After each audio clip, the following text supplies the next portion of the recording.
Recently, just yesterday, 4th of July, protesters, Antifa, BLM came chanting at a Junipero Serra statue in Ventura County. Fortunately, there are many Catholics there. They were praying the Rosary, singing the Salve Regina. It was a great event. I'm here with Jordan Chell, who's a former student of mine. Yeah, thank you for having me today. This is great. Yesterday, July 4th, leading up to the event, the protest, BLM, Antifa types had organized an event in Ventura at one of the parks up the road from the Serra statue in front of City Hall. And it was suggested or thought that they were going to move on the statue, which they ultimately did. So that played out. Anyway, earlier in the day, I got a message, and I'll read it to you here. 4 Catholic men are meeting in Ventura at the Serra statue at 11 a.m. today. BLM, Antifa types are expected in Ventura and will likely move on the statue. Please tell your husbands and help spread the word. So I got that text and was like, okay, we got to go.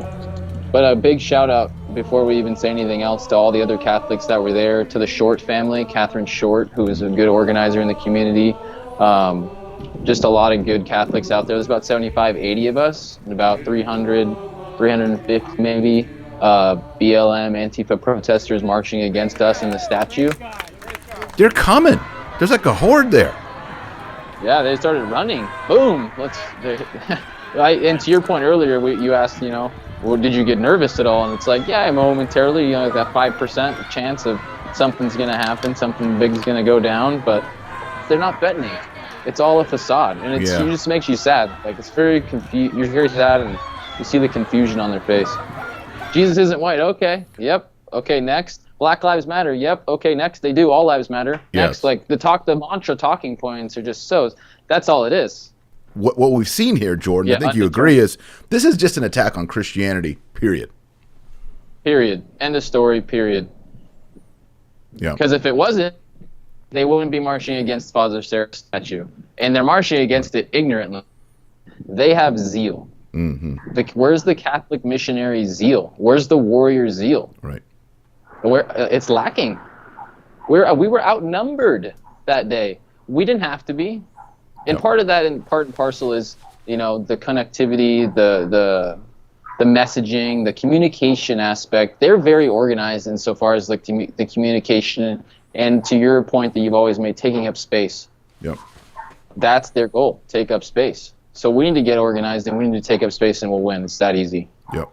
And we have the people. We have the numbers. We are the biggest Christian movement in America, Catholics. But we're lazy. We're tepid. Yeah.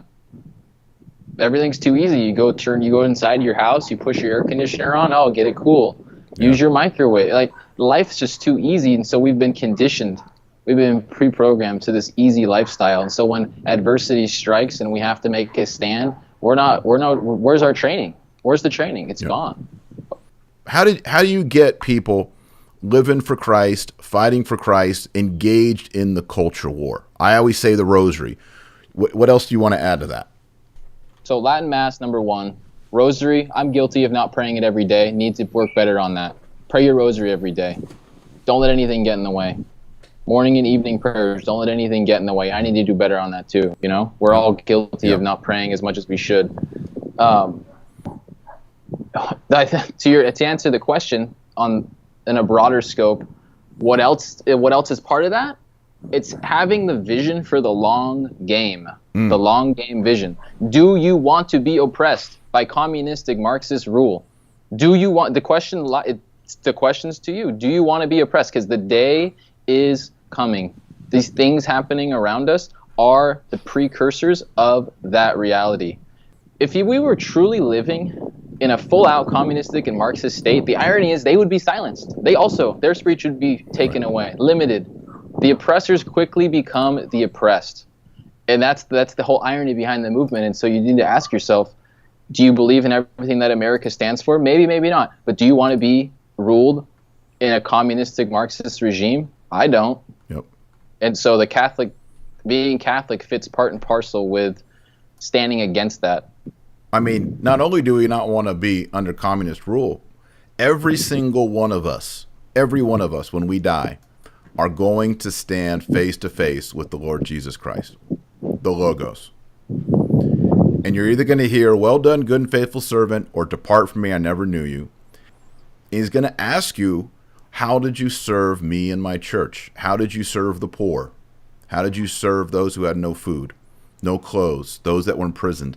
And then also, did you defend the honor of Holy Mother Church, my bride? Or did you let her get beat up and dragged around the street? We Catholic men especially are going to have to answer, did we protect the bride of Christ? And you know who else is going to have to answer for that? The priests and the bishops and the cardinals and the Pope.